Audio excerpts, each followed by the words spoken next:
மறைந்த தமிழ் தேசிய கூட்டமைப்பின் தலைவரும் நாட்டின் முன்னாள் எதிர்க்கட்சி தலைவருமான இரா சம்பந்தனுடைய பூத உடல் இறுதி வணக்க நிகழ்வுகளுக்காக பாராளுமன்றத்தில் வைக்கப்பட உள்ளதாக அறிவிக்கப்பட்டுள்ளது. இது தவிர அவருடைய பூத உடல் பொதுமக்கள் மற்றும் பிரமுகர்களின் அஞ்சலிகளுக்காக கொழும்பில் வைக்கப்பட்டு அங்கிருந்து திருகோணமலை மாவட்டத்தில் பொதுமக்களுடைய அஞ்சலிகளுக்காக வைக்கப்பட உள்ளதாக அறிவிக்கப்பட்டுள்ளது.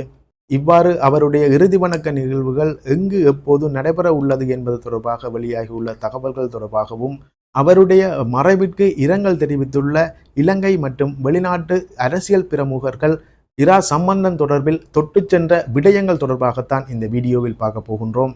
வணக்கம், இது ஜேசட் தமிழ் ரிப்போர்ட். எமது தளத்திற்கு நீங்கள் புதிதாக வருபவர்களாக இருந்தால் எமது தளத்தினை சப்ஸ்கிரைப் செய்து வைத்துக் கொள்ளுங்கள். அவ்வாறு செய்தால்தான் நாங்கள் தருகின்ற ஒவ்வொரு வீடியோவிலும் குறிப்பிடப்படுகின்ற புது தகவல்களை நீங்கள் உடனுக்குடன் அறிந்து கொள்ளக்கூடியதாக இருக்கும்.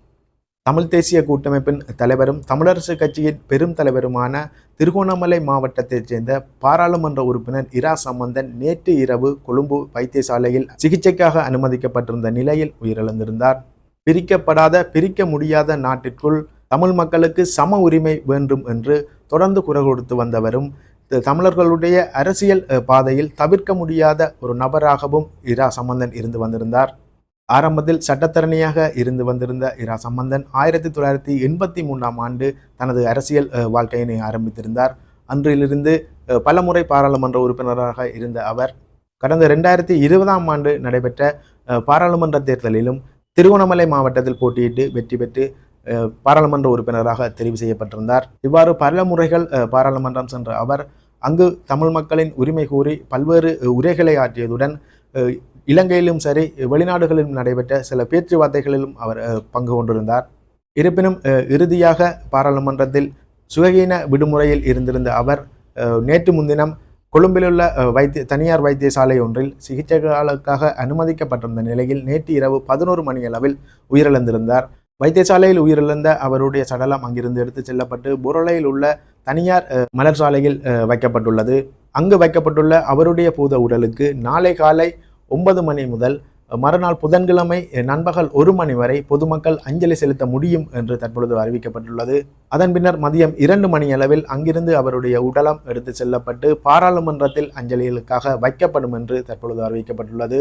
புதன்கிழமை பாராளுமன்றத்தில் நடைபெற இருந்த விவாதம் நிறுத்தப்பட்டு ஆளும் மற்றும் எதிர்க்கட்சிகளுடைய பூரண ஒத்துழைப்புடன் அவருடைய உடலம் அங்கு இறுதி வணக்க நிகழ்வுகளுக்காக வைக்கப்படும் என்று தற்பொழுது அறிவிக்கப்பட்டுள்ளது.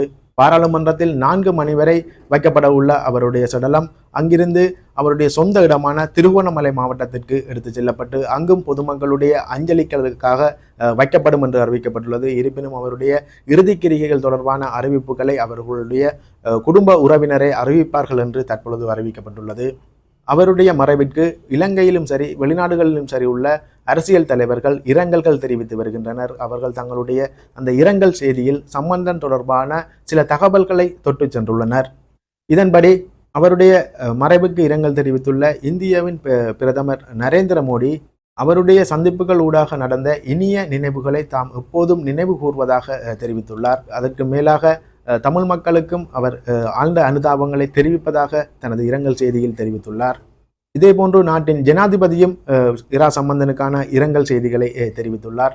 இதற்கு மேலாக முன்னாள் ஜனாதிபதி மஹிந்த ராஜபக்சவும் அவருக்கான இரங்கல் செய்தியினை தெரிவித்துள்ளார். அந்த இரங்கல் செய்தியில் தானும் இரா சம்பந்தனும் பழைய கால நண்பர்கள் என்றும் அவருடைய பிரிவு தன்னை துயரத்தில் ஆழ்த்தியுள்ளதாகவும் அவர் சார்ந்தவர்களுக்கு அனுதாபங்களை தெரிவித்துக் கொள்வதாகவும் அவர் அந்த தன்னுடைய இரங்கல் செய்திகளில் தெரிவித்துள்ளார்.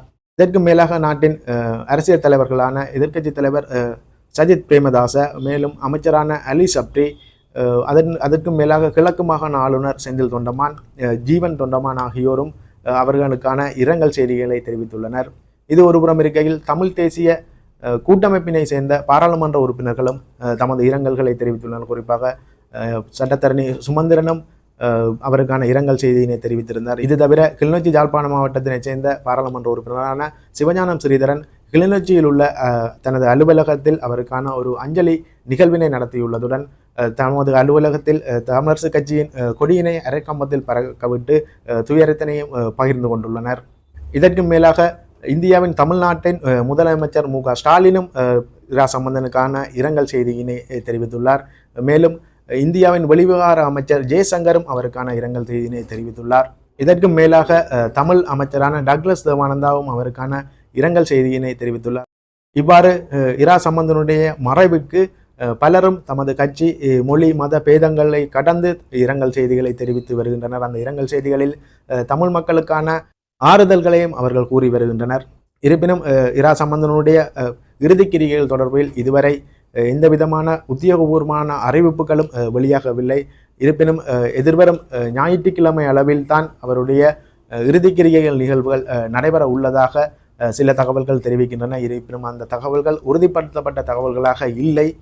இரா சம்பந்தனுடைய குடும்ப உறுப்பினர்கள் அவருடைய இறுதிக்கிரிகைகள் தொடர்பில் தகவல்கள் வெளியிட்டால் அதை இன்னும் ஒரு வீடியோவில் நிச்சயம் தருவோம். இது போன்ற இன்னும் ஒரு வீடியோவில் உங்களை சந்திக்கின்றேன். நன்றி, வணக்கம்.